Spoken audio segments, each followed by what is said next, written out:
Iran has declared the Strait of Hormuz closed after striking a commercial vessel it accused of violating its rules, throwing one of the world's most critical shipping routes into chaos.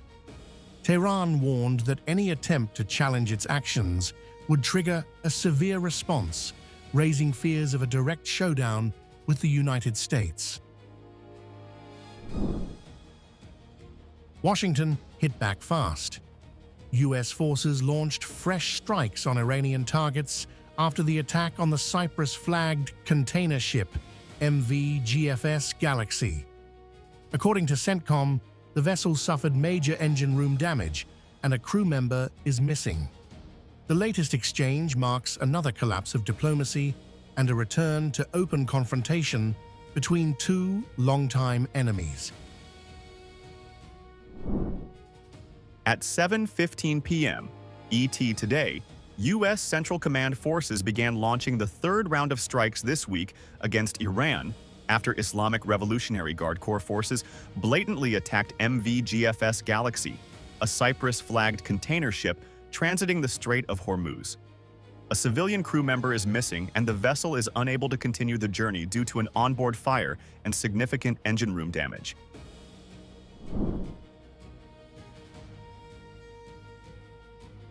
The stakes extend far beyond the battlefield.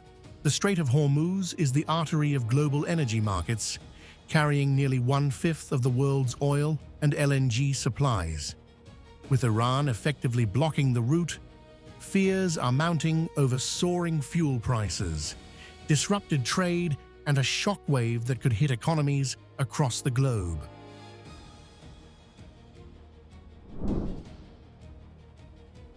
As missiles fly, the rhetoric is becoming even more explosive. Iran's Supreme Leader, Ali Khamenei, vowed revenge, declaring that Tehran's enemies will face retribution. Donald Trump responded with a chilling warning, saying 1,000 missiles are locked and loaded and ready to strike if Iran acts against him. The message from both sides is unmistakable. Neither is backing down.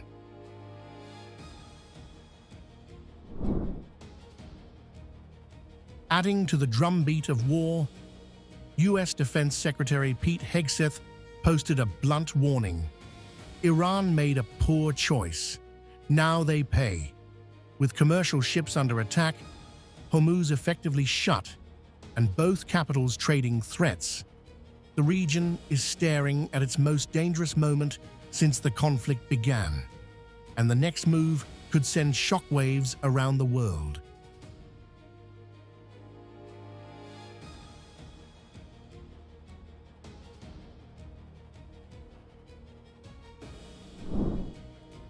Speaking at a UN media stakeout following a Security Council meeting, Iran's representative rejected allegations regarding Tehran's nuclear activities, insisting that Iran's program remains peaceful and under extensive IAEA monitoring. The envoy also accused Washington of violating international law through military strikes on Iranian territory and nuclear facilities, claimed the U.S. had breached commitments under the Islamabad Memorandum of Understanding, and warned that Iran could reconsider its obligations under the agreement if the United States continues what Tehran described as unlawful military actions.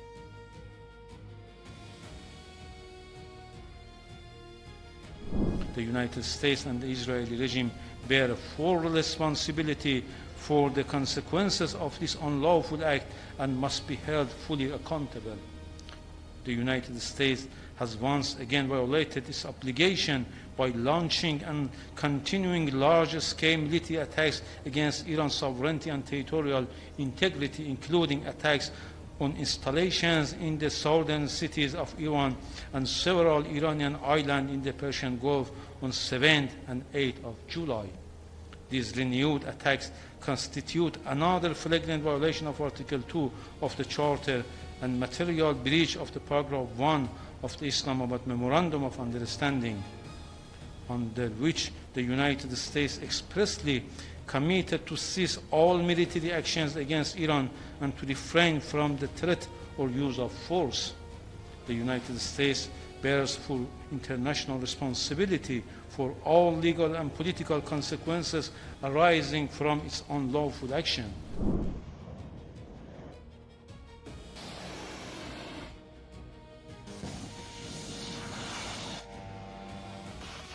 In a statement, the Islamic Revolutionary Guard Corps Navy said it had previously warned that foreign interference and the illegal routing of ships in the Strait of Hormuz would face a decisive response.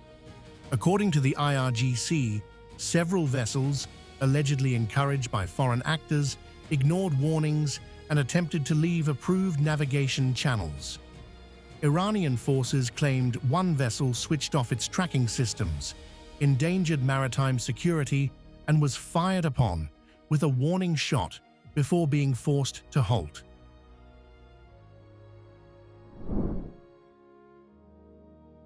The IRGC further accused what it called the criminal American regime of attempting to pressure the Omani government and create tensions in the southern Strait of Hormuz through vessels operating along an illegal route. The force said its naval units responded decisively. In a separate statement, the IRGC claimed the Command and Control Center and MQ-9 drone hangars at Jordan's Prince Hassan Air Base were destroyed. In addition to hitting and disabling the second violating vessel in the Strait of Hormuz, the strategic U.S. airbase in Al Udeid, Qatar, was targeted in the second phase of the retaliatory operation, and the Fighter Maintenance and Repair Center, as well as the Command and Control Center of the base, were destroyed.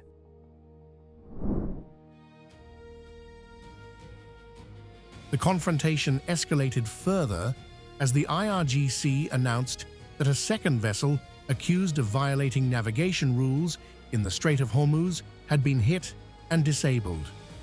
At the same time, Iran said it launched the second phase of a retaliatory operation targeting Al Udeid Air Base in Qatar.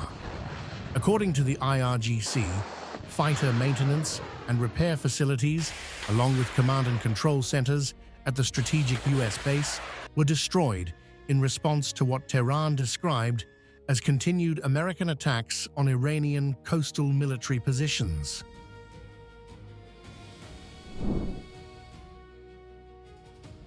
In what it called the third phase of its response, the IRGC's aerospace force claimed it destroyed logistical support centers for ships and aircraft carrier refueling platforms used by the U.S. Navy at the port of Duqm in Oman.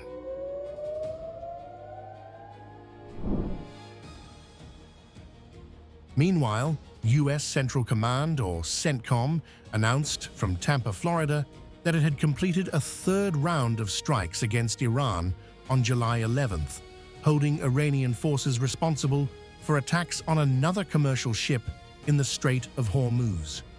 CENTCOM said U.S. forces struck approximately 140 Iranian military targets using fighter aircraft, drones, and naval vessels. The targets included missile and drone sites, naval capabilities, ammunition depots, communications networks, and coastal surveillance facilities.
If you like this video, then like, share and subscribe to Mirror Now.